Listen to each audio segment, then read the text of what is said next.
Welcome to Nigeria Decides. I'm Priscilla Wikbo. The dice has been rolled, and now we know who the contenders are in the fight for Nigeria's biggest prize, the presidency in 2019. Will it be Buhari, Atiku, or none of the above? We take a look at the presidential candidates for the two major parties and some of the other challenges in the race to become Nigeria's president and help you decide on Nigeria Decides.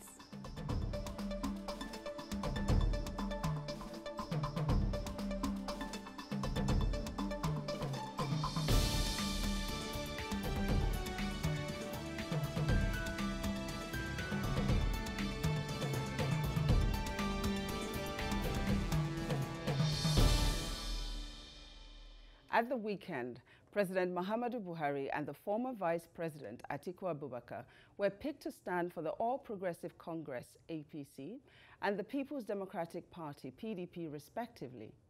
While President Buhari was affirmed as the ruling party's flag bearer, Atiku had to fight it out at the PDP convention in Port Harcourt with his fellow rivals and fellow former APC members Aminu Tambuwal and Bukola Saraki.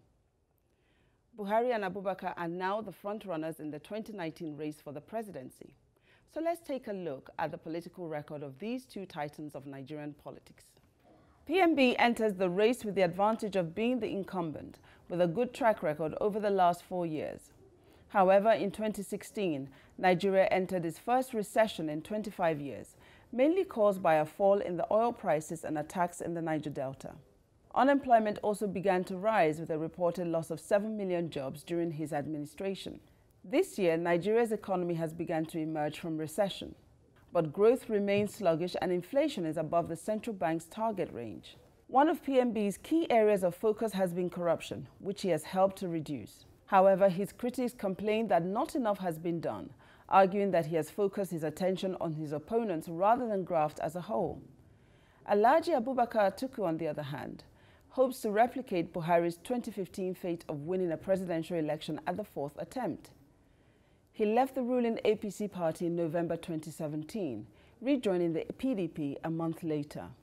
The ex-vice president from the northeastern state of Adamawa has promised to privatize parts of the state oil company and allow the naira to float if he is elected as head of state. Although it is yet to be declared, there is no doubt there will be some political horseplay over who Atiku finally chooses as his running mate. Joining me on the panel this week to discuss what happened, analyst James Omotola, International Trade and Investment Advisor Agnes Gatto, and APC UK Chairman Dr. Philip Idol. Ladies and gentlemen, welcome to the program. Thank you. Well, what can we say? A very busy week in Nigerian politics. If you blink, you miss it, right? Absolutely. You can quite literally miss it. Now, we know that PMB was going to be ratified as the APC, flag bearer. But in 2015, when he was campaigning, he had told us all that he was only going to do one term. I mean, he had even gone on to say in a speech in the US, if I recall correctly, that, age will not permit him to do as much or as well as he would like to. So what changed? Why is he now, still maintaining, holding post as the flag bearer for the APC? Let me come to you, James. I love the way you're smiling. Regarding Buhari's intention to run for the second term, I think Nigeria needs him too.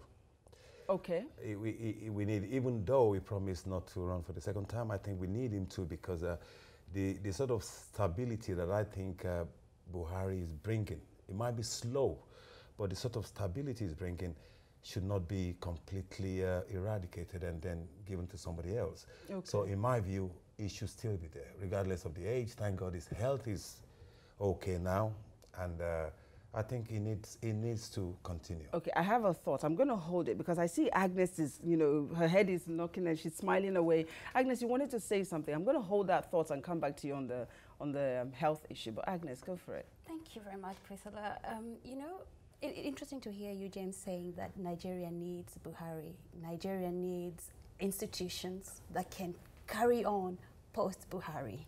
I mean, he's 71 years old. I believe in the 5 years he's been 75 years old, and I believe in the time he has been was enough for him to prepare somebody within his party or in Nigeria to take over and carry on his vision of improving and building Nigeria. So yes, it's important that he carries on because of continuity. 5 years is long enough. And again, as you said, Priscilla, he promised to only be a one-term presidency. Atiku has said the same thing. But I was going to say, you know, that promise is not unique to him. We had it also in the last administration, you know, with the former president. He also said he would do one term, and we all know what happened thereafter. But let me come to you, sir, because, you know, you're the UK chairman of the APC. Is it really true that Nigeria needs him to run, as, you know, James tells us, or is it that he's enjoying power and wishes to remain? First, let me say thank you to you for having me on the program, Priscilla. I completely agree with James, and I tell you the reason I say this. Nigeria is coming from a very complex and difficult place. Very complex and difficult place. And it's been years of bastardizing our political and structural situation. And therefore, I think that we are having, for the first time, okay, I use this word first time. I know people tend to say, why do you say that, or why should we be saying that? We are having for the first time a man who is seen for who he is. His presidency is giving us, okay, that aura within the setup, is giving Nigeria that aura of respectability. Hold on, does Nigeria need aura, or does Nigeria need tangible, effective governance? But let me come back to you, you know, Agnes. What would you say are some of his achievements, you know, to date? What would you say you've seen, or that you've perhaps, you know, you're aware of, that are some of PMB's achievements to date? Priscilla, maybe before I answer your question, may I just go back to what Doc says about, I mean, I expected Doc, being the chair of APC here in London, to obviously say Buhari is the man, of course. But do we set our standards so low that if a person is not corrupt, then we're praising him as a hero? That isn't. I mean, what Nigeria needs is not Buhari is not corrupt or he's corrupt. What we need is credible, empowered institutions that can be able to function with or without it. And credit to the country that even when Buhari left because of his ill health, the country still remained to operate. And to me, that was an incredible, I mean, it was the VP. Yeah, the VP. The VP did and a operations good job. continued to run. And to me, that was an indication that, yes, surely, if in Africa, using Nigeria as an example, if you have institution and you empower your people, something could run with that, because we have these, I almost think it's we put our leaders at a level too high, and I think we set our standards so low. Okay. And yes, his achievement, he's managed to security, economic, the economy is still sluggish, but he's tried. You're out of the recession right now. You're growing at 1.5. It's still not good. And for me, what I like about his administration is that he has managed to some extent to diversify in Nigeria's economy, not to depend purely on oil, but to move to a little to agriculture. But then, you know, I hear you. Others will say that they had done, including Obasanjo, will tell you just how far he went to diversify. But let me come to you, sir. You more than anybody should be able to give us more of a breakdown into how far and what Mr. President has achieved to date within his administration. Yeah. So tell us a little bit about some of the things that he's done. I would say that let us look at, firstly, the economic areas. Yes, the very economic important. sector. I think that what Mr. President and the APC government have been able to achieve is that they set out on an agenda. They set out a clearly defined goal that they wanted to travel on. And I think that they focused in on and walked that path. Okay. And just recently, just yesterday or so, there was a report by Forbes Africa that reported that Nigeria today tops the league in Africa of economies that are performing very well. I just read that. And I think that Nigeria... Again, that's not new. We heard that in the last administration. I do need to move you on. Yeah. Let's have a look, because, you know, the wife of the president, Mrs. Aisha Buhari, she made some statements using her Twitter handle during this whole APC's primary. She was quite critical Yes. of what transpired.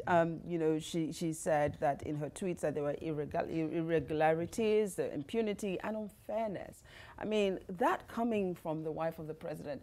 What did you all make of that? You know, I thought her Twitter account had been hacked. It's very brave for her to come out, and I commend her, but it's obvious that the primaries is just a mock exercise. It's usually the people with big money. These are fronted by moneyed people. It's not, nobody else, if James went or anybody else, I don't think you'd stand a chance. Yes, of course. Oh. They're not. Why did you say he wouldn't stand a chance? Because of, with humbleness, but because of the process. She was on point, and I commend her for being so brave to come out. But on the other hand, the PDP's primaries were conducted, in my view, in a very transparent, very calm. And yes, exactly. So there's some sort of development. You see, I'm laughing. Time doesn't allow me to continue on this. I hope we can come back to this a little bit later in the show. But for the time being, we do have to take a quick break. We have lots more to discuss, so please join us in a few moments. We'll be right back. Do you want to join the conversation? Well, you can follow us on Twitter at RealJHUK.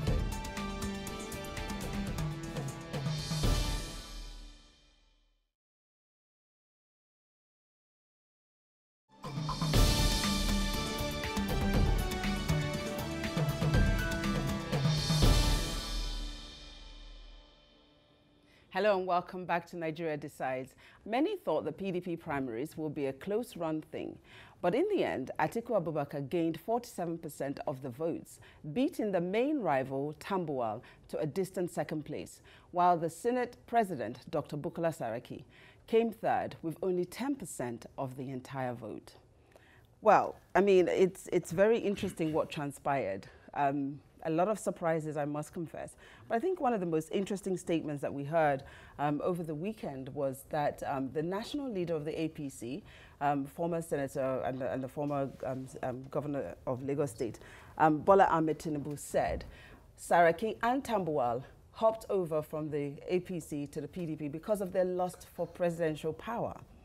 Let me ask this. I mean, they did the same thing in 2014-15 when they went from PDP to APC. Absolutely. It wasn't a lust for power then. Why is it a lust for power now? Well, sorry. You go for it, sir. Please. Let's. You see, I started this program today by saying that Nigeria was coming from a very complex, and difficult place. Most of the persons that has held Nigeria down over the years for decades are people who has a political ideology that I refer to as the ideology for power and money. And that is why Nigeria continues to struggle, Nigeria continues to suffer, and Nigerians continue to hunger, because the leaders that have consistently held our country down have a political ideology. And that ideology is the ideology of power and money. So, Doc, that leads me to ask you, why would one like yourself support such if their ideology is strictly for power and money? Look, then what makes you, for instance, I will answer you straight. The APC I will answer you straight. I didn't join APC. I said head. Yes. You see, I have been involved in Nigeria's political activism from the days of the beginning of this current dispensation. Okay. At the end of NADECO, all right, it was a decision was made to not participate, and then a decision was made, okay, let's go ahead and participate. Those of us who joined from that point, including the leader of APC, Asiwaju Bola Ahmed Tinubu, a party was formed, okay, AD. That's right, yeah. And that is where I have been. That is where it has been. We have never moved. Let me come to you, Agnes. I'm going to come back to that, but Agnes, let me come to you. You know, when you heard that statement and being aware of what happened in 2015, as I said, what did you think? I think it was right. It's exactly that. It's all about power. It's all about power, and echoing what Doc is saying, that yes, the two people, the two parties that have brought Nigeria to its knees is APC and PDP. Big man we're politics. Same parties, but these parties are made up of the same individuals. No, exactly. They are not. So it's the two main parties. They are not made up of the same individuals. Doc, we can't say that, because if we let's just stay on the peripherals of Tambuwal and Saraki, for instance. Absolutely. They were former members of the PDP. Yes. They went to the APC and now they've come back to the PDP. So are they not the same people? Where did they change? So then my statement, James, my statement then is actually, it's very true and correct that Nigerians' problem lies with the two main parties, the PDP and APC. And unless you see beyond these political parties and start looking at Nigeria, then the country will move forward. I think what Bola Ahmed Tinubu didn't add to his statement was the problem facing Nigeria in terms of politicians defecting. It's more or less like a joke. This is a political loophole. When you defect from a political party to another party, it's because you do not believe in the ideas of your party. Absolutely. So you have to quit your post. If you believe so much in so you have to quit your post. But in Nigeria, politicians just drift to the right because of self-interest. Yeah. Okay. And then when it doesn't suit them, they drift to the left again. So in looking at that issue, that people defect from where they were coming from, and they were causing mayhem in our political circle. Yeah. So if that loophole is blocked, to put it in the Constitution that if you're defecting, you have to resign your post. There's something of that in the Constitution. But why is it not practiced? Why are they being allowed? Why is Saraki allowed to cause a political coup? Well, you see, when you say why is Saraki, by taking 15 senators with him. We're singling out and they just kept their one. post. No, absolutely. I agree with you, James, that they should actually They should have resigned their post. Thank you. And then go for an election on the platform of the party they're moving to. So Doc, do you think, I mean, everybody has been harping on that the Senate president should have resigned, although he's not the first or the only person to have cross-carpeted. So should he have resigned, in your opinion? In my view, it's a matter of honor, first of all. Exactly. A matter of honor. He ought to have, since he now came to the conclusion that he doesn't belong in APC, that he does not believe in the ideology of the party as a social democratic welfarist focused party, matter of honor dictates that he should have resigned. Now, what about the others? Should the others have also resigned their positions? Should Tambuwal also have resigned as the governor of Sokoto State? I mean, all the others who moved over, should every single one of them have resigned, or should it singularly have been the Senate president? It should have been the norm. They should have gone. In this country, we see it. Boris Johnson left because he didn't agree with But that's because the institutions agenda anymore. I come back to you, Agnes, on that note. You know, so we moved. Yes. They moved from one party to the other. Did that have any particular impact on the outcome of the primaries that we saw? Of course, it had an impact on the primaries, and I'm happy that Saraki did not win the PDP ticket. Okay. To teach him a lesson. Just to teach him a lesson. Exactly. Okay. So do you think that, you know, if they had remained within the PDP, if they had remained within the APC and challenged PMB instead, would that have been a better course of action, do you think, rather than moving across? That would have been a healthy politics. Exactly. Yes, yeah, okay. Exactly. That would have been a healthy politics. Healthy in what sense? Healthy in terms of, you know, like you challenge each other because of, you know, agenda issues.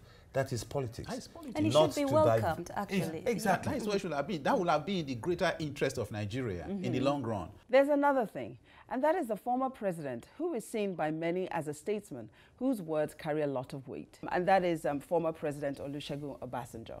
And he had this to say about Atiku. You know, he said recently that he will not back Atiku as God could never forgive him. And now we hear that he is backing Atiku. I mean, again, what do you think has changed? You know why? Atiku is a very clever politician. APC have to be very careful. He's been dreaming to have this ticket. He has, but you know that it's been a long-standing disagreement between them, a long-standing disapproval. Reason being, Obasanjo wanted to change the constitution to go for the third time in 2006. And Atiku, who has been waiting in the wings under him as vice president, who has been dreaming to replace him, just suddenly went mad. that if you change the constitution and serve another 4 years, then all my dream is gone to gutter. So that is the beginning of their rift. But over the years, they've always been friends. They might not agree politically, but they've always been there together. Yeah. So for Atiku now, or for Obasanjo now to say, okay, I'm backing Atiku, it doesn't surprise me. What I'm concerned about is if APC should feel too contempt and feel, oh, Atiku, because of his previous fraudulent accusations in the past, that is a no. They have to be careful. He's in there to win it. And I believe that this issue is beyond the question of debating Atiku or debating Obasanjo. Okay. In my opinion, it is the collective of individuals who have bastardized Nigeria. Those individuals, in my opinion. But when you say individuals, I think that includes, and I will continue to say this, yes, it includes the citizens. Of course. It is not just those who are running for political office. Because what is today continues to happen because of the failings on the part of the citizens. I completely agree with you. But in every institution, in every community, in every country, leadership is very important. Now, Nigeria has been very unfortunate. Very unfortunate, yes. And I'll tell you, PDP, in my view and my opinion, okay, is a military creation. It was created by the militias, by gun-wielding Nigerians who took Nigeria by the throat and destroyed our Commonwealth. They put PDP together to continue the raping of our country. And that is what we are seeing. So when the chips are down, they will come together. Lastly from you, Agnes, just on the same question, what are your thoughts? Obasanjo, very interesting to see former President Dr. Obasanjo supporting Atiku and knowing the long-standing feud between them. Yeah. But in politics, you don't have permanent enemies and friends, because Dr. Obasanjo, he's somebody who is respected, not only in Nigeria, but across the continent. Yeah. So his words matter. His words make headlines. It does. And that should actually make APC to go back to the drawing board and see how do we ensure that. Well, we're just going to take a very quick break now. We have so much more to discuss, so please stay with us. We'll be right back. Do you want to join the conversation? Well, you can follow us on Twitter at RealJHUK.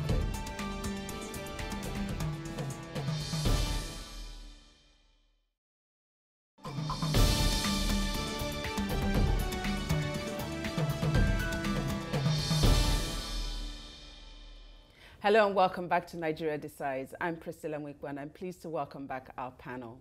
Analyst James Omotola, International Trade and Investment Advisor with GBS Africa, Agnes Gitau, and APC UK Chairman Dr. Philip Idor are still here. Now, we were discussing the APC and PDP primaries and their respective presidential candidates. Atiku now has the ticket. He's going to run. The issue of his running mate has become, the next big question. Some are suggesting it should be from the Southwest, but then I know that, there's also, should it be from the Southeast and any other part of the country? I'm going to come to you, Doc. Who do you think, or where do you think would be a fairer, as it were, running mate, where he should go and get a running mate from? PDP, as a political party, I don't want them to win. I don't care what they do with themselves. As far as I'm interested, my interest is in Nigeria is bequeathed to our country a political system. So let's look at your interest to the country. Yes. I'll do that again. Let's look at your interest to the country. Yes. So with your interest to the country, yes, where should he go for a running mate? Yes, you don't want PDP. We accept, we agree. Yes. But he is running. Yes. So, where do you think he should pick his running mate from PDP? Should it matter, though? Should it matter? Thank you, Agnes. Please, go for it. It shouldn't matter whether he comes from South, North, or West. He should pick a Nigerian, or he should pick somebody who has policies, incredible policies to move and develop Nigeria. So, James. This is where we need adaptation of our own democracy. It does matter, because if you look at Nigeria, if you're the president, you're Muslim, you have to pick a Christian as a running mate. If you're from the South, you have to pick somebody away from the South. When you say you have to? No, this is how we have been. Unfortunately, Unfortunately. the sensitivity of the And I'm not even sure whether that's part of our constitution. It's not, of course. It is. It isn't. So, but that is well, how our it's always constitution been. requires a balance. There is the whole conversation about the fact that we must be able to reflect Nigeria's diversity. And that requires that, you know, we've taken it further, I should say, in that we begin to have the religious mix. And we've narrowed it down now, if you like, to a North and South divide and a Muslim and Christian unfortunate conversation. I think that's where your problem begins. And that's why I mentioned adaptation. Again, that's where your We problem. have adapted democracy without saying it. If we are ever to move forward, we and I have think said we it. have all this, if we're ever to move forward, it really shouldn't matter. It should matter, what do these people bring on board? What are they going to do I guess that's for what the country? happens when we begin to, Maybe in a to fantasy look world. towards ideology. Where there's no, the existence of ideology is not clearly defined, then we are struggling with ethnicity and religion. But let me move on very quickly. What do we think are the chances of, you know, Atiku? Because in Nigeria again, and in most places, the incumbent is usually very strong. Yeah. So what do we think are likely to happen going forward in this current political cycle? Personally, I believe Atiku's chances are very slim, but it doesn't mean the man must be underestimated. He must not be undermined.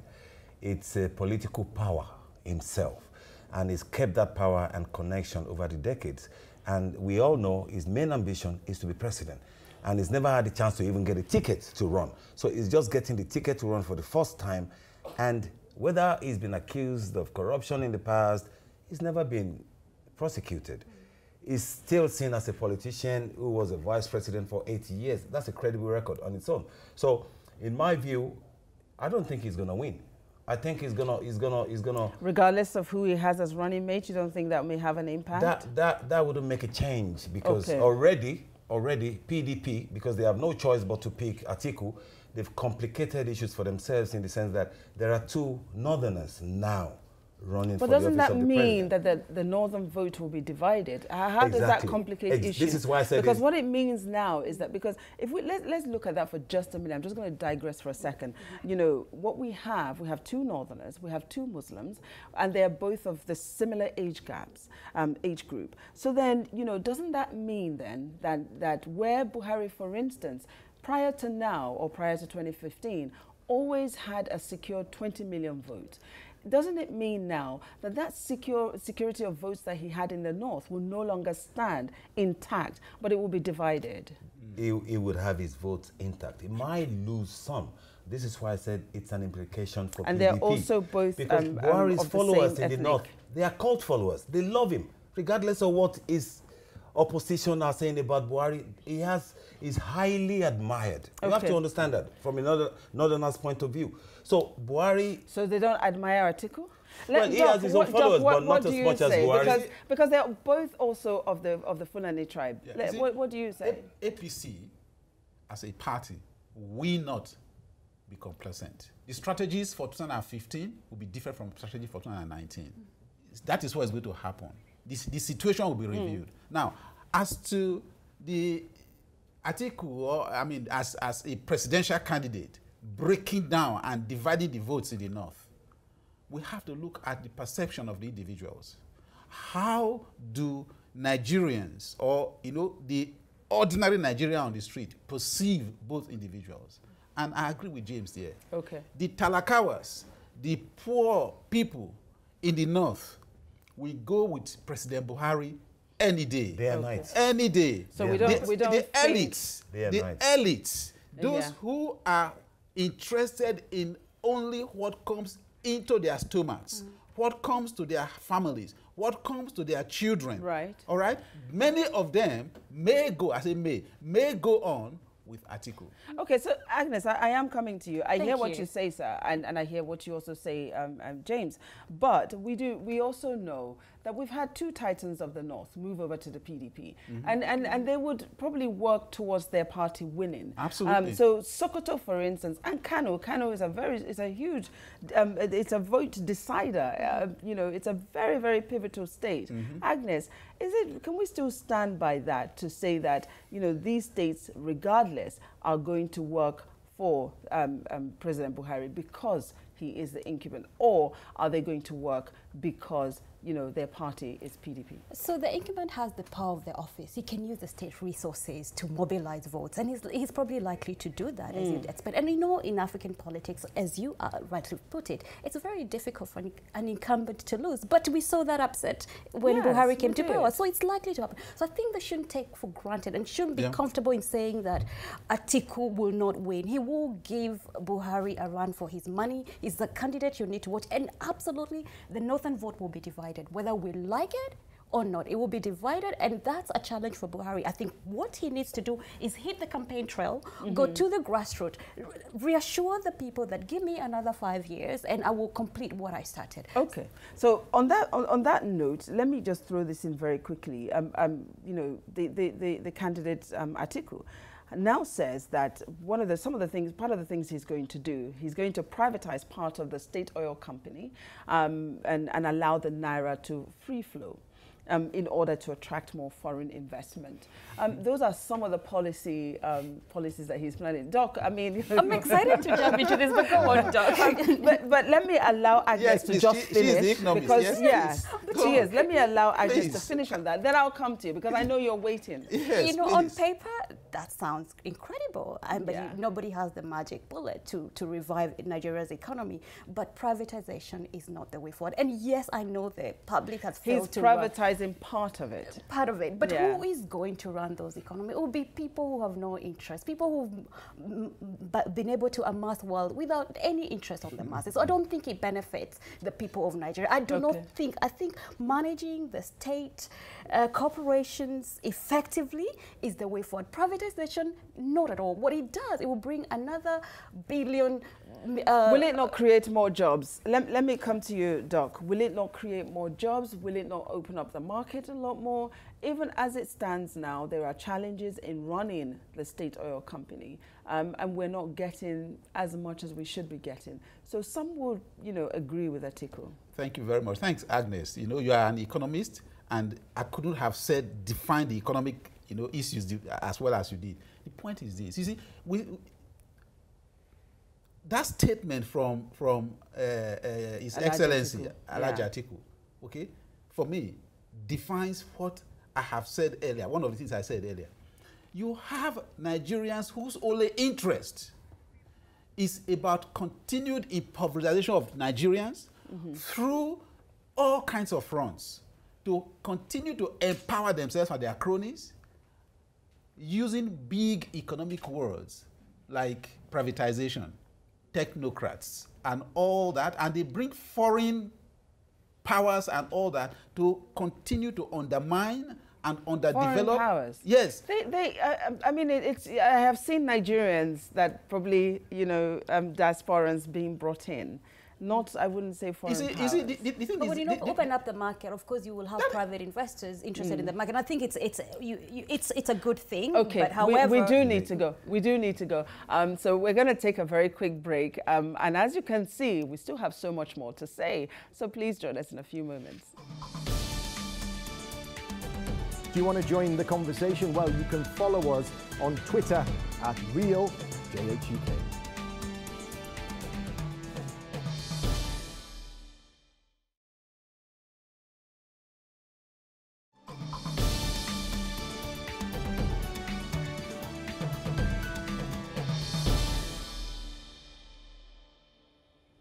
Hello and welcome back to Nigeria Decides. As we were saying before we went on the break there, we were having a conversation about some of the things that Alhaji Atiku said he was going to do. Yeah. And Doc, I sort of cut you midway. Yes. I would like you to continue and conclude on that for me. Yes, I was saying that, look, Alhaji Atiku Abubakar was Nigeria's former vice president. That's right. As vice president, he was the chairman of the privatization committee.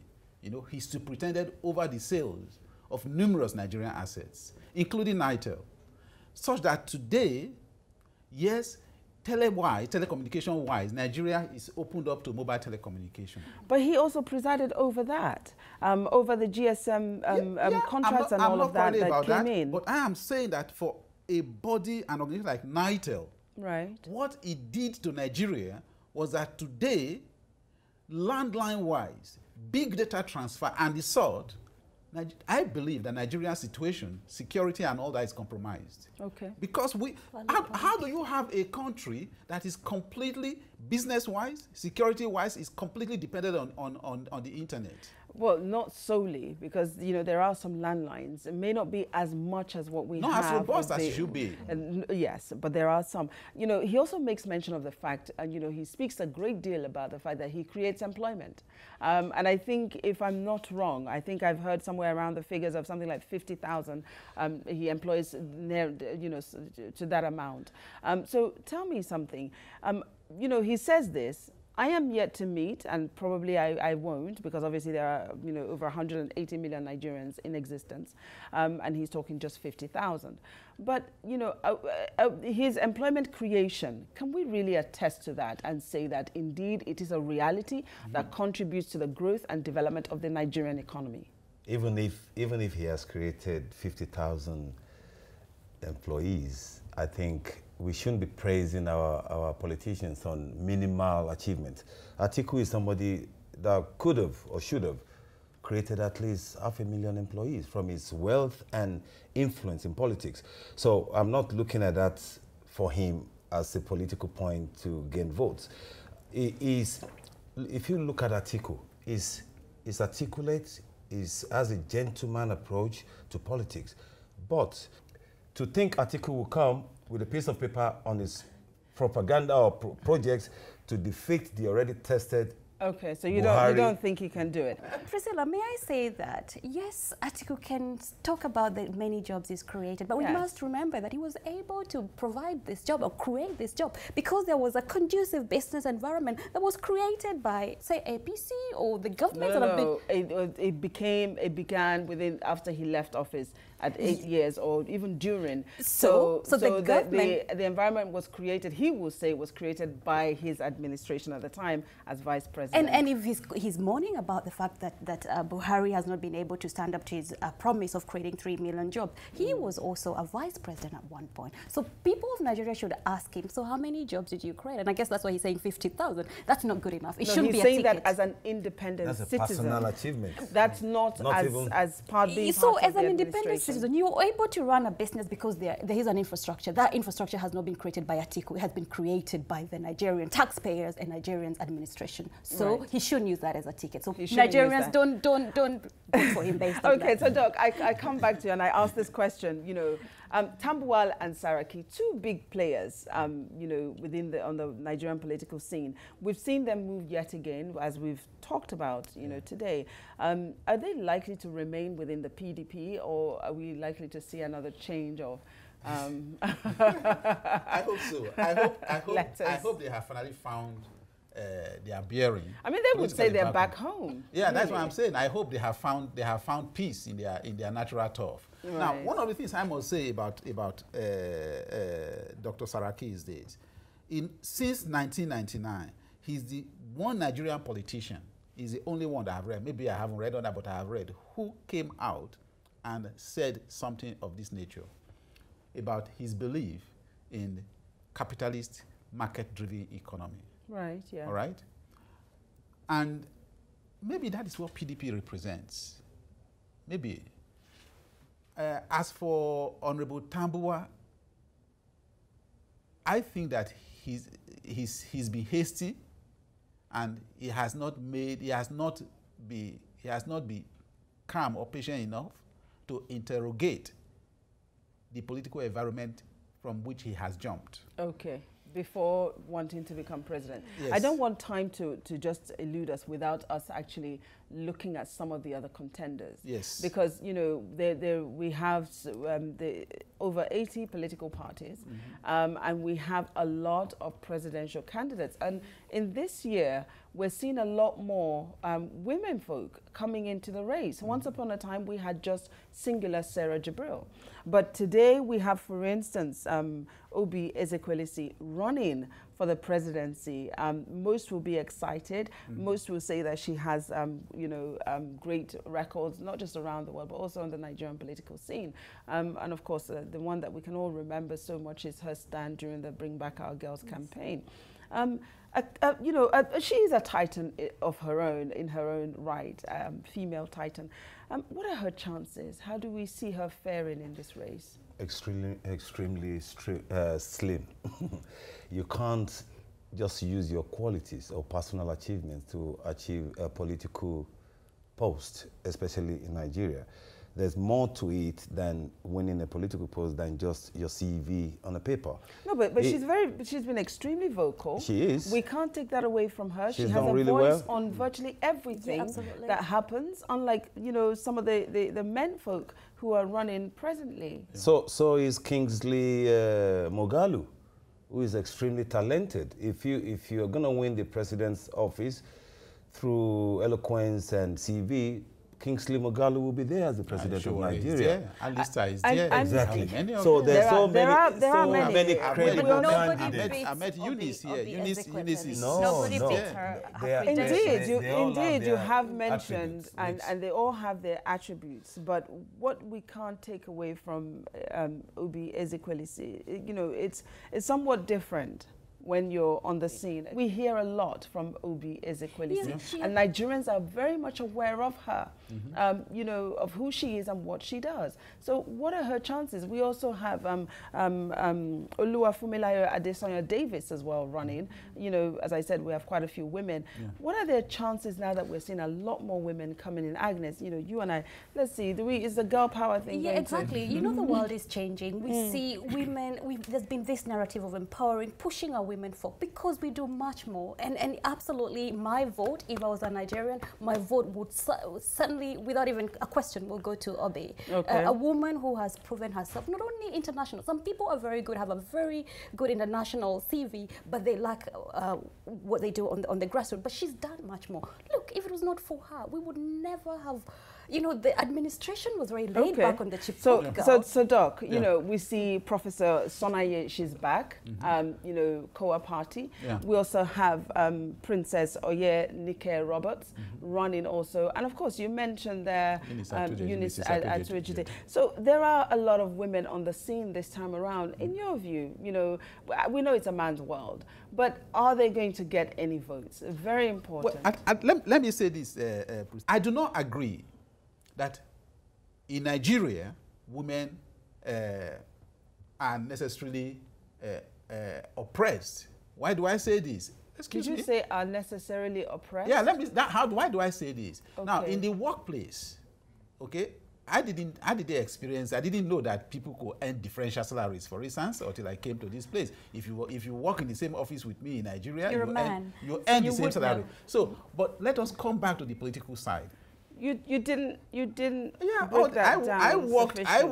I worked in Nigeria for... You said you didn't think women could be oppressed, but just how they're paid is not sufficient on that, I have to say. Okay, let me finish. Let me answer your question. Doc has the point on the fact that it's exciting to see so many women. Yes. It's a show that the Nigerian politics is changing and developing, and it's a sign that the citizen is welcome. Thank you for being this mouthpiece. Yes, I think that I want to hear from James. I want to hear what James is thinking on this. Seriously, I would love us to have our own Margaret Thatcher, really. Do we really need her to be in the form of a Maggie Thatcher? No, not necessarily, but it would be encouraging to the women of the whole of Africa. But let's be realistic, it's not going to happen yet. It's not going to happen in my generation. Yes, we have to make it happen. The best person. I would love to. I'm just going to leave you guys here arguing amongst yourselves because time doesn't allow me to continue. Well, that's all that we have time for in this edition of Nigeria Decides. There's just time now for me to just say thank you so much to James Omotola, thank you, Agnes Agitao, and of course, Dr. Philip Ido. Don't forget to follow us at RealJHUK on Facebook, Twitter, and Instagram. I'm Priscilla Winkle, and from the entire team here in London, it's goodbye and thank you for watching Nigeria Decides.